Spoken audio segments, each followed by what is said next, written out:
প্রশাসন চালানোর জন্য মমতা বন্দ্যোপাধ্যায় যথেষ্ট কেপেবল। যতদিন মমতা বন্দ্যোপাধ্যায় আছেন তিনি দক্ষতার সঙ্গে প্রশাসন চালাবেন।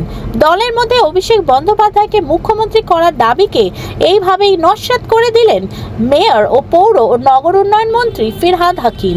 তার পাল্টা দাবি, আমরা নির্বাচনে মমতা বন্দ্যোপাধ্যায়ের ছবিকে সামনে রেখেই জয়লাভ করে থাকি। যেদিন মমতা বন্দ্যোপাধ্যায়ের ছবি থাকবে না তখন যারা এইসব কথা বলছেন তারা বুঝতে পারবেন। গতকাল বেলডাঙ্গা বিধায়ক হুমায়ুন কবির অভিষেক বন্দ্যোপাধ্যায়কে অভিষেক করার প্রয়োজন বলে দাবি তুলেছিলেন। তিনি দাবি জানিয়েছিলেন যে অভিষেক বন্দ্যোপাধ্যায়কে ডেপুটি সিএম বা মন্ত্রিত্ব রাখা হোক। মঙ্গলবার তার এই দাবি খারিজ করে ফিরহাদ হাকিম জানান, অভিষেক আমাদের সন্তানের মতো, যখন সময় আসবে তখন সে হবে।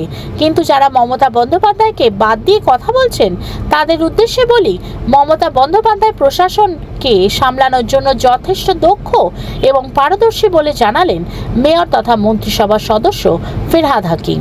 ইন্দিরা গান্ধী জিন্দাবাদ বলতে আমাদের শিখিয়েছিলেন আমাদের নেতা সুব্রত মুখার্জি, এবং তার মূর্তি স্থাপন করে সুব্রত মুখার্জি প্রমাণ করলেন যে কলকাতায় একমাত্র জায়গা যেখানে ধর্মনিরপেক্ষতার মাথা তুলে দাঁড়িয়ে আছে, যে তৈরি করেছিল সেই ইন্দিরা গান্ধী। ঠিক যে একটা সময় ছিল যখন ইন্দিরা গান্ধী ভারতবর্ষকে নেতৃত্ব দিচ্ছিলেন, তখন ছিল এরার অফ ন্যাশনালাইজেশন।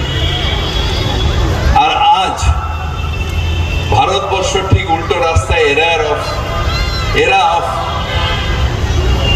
প্রাইভেটাইজেশনে চলে যাচ্ছে।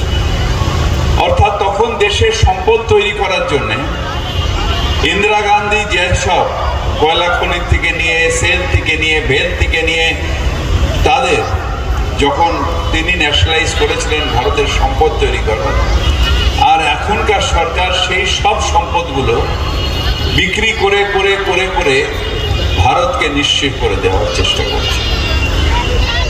দ্বিতীয়ত, ইন্দিরা গান্ধী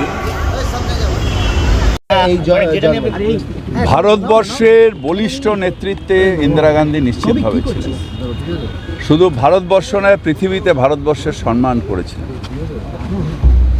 এরা অফ ন্যাশনালাইজেশন, আজকে এরা অফ প্রাইভেটাইজেশন।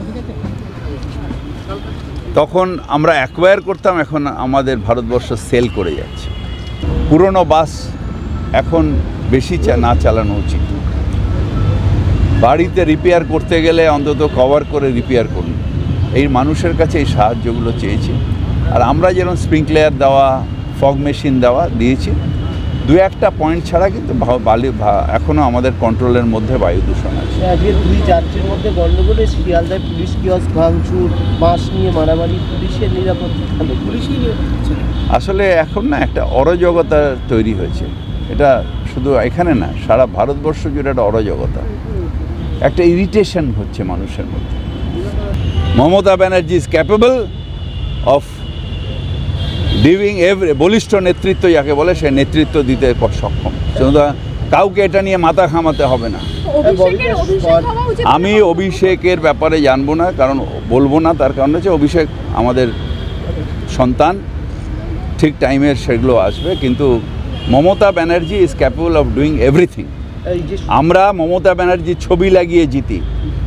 যারা বড় বড় কথা বলে না তাদের বলবো যে মমতা ব্যানার্জির ছবিটা সরিয়ে দিয়ে একটা ইলেকশন জিতে দেখো। বলছি যে সরকারি জমি বা জলাভূমি যে ভরাট হচ্ছে, কিছু আপনারা ভাবছেন? করেছে তো, ল্যান্ড ডিপার্টমেন্ট অলরেডি করেছে, কেস করেছে, এফআইআর করছে তো।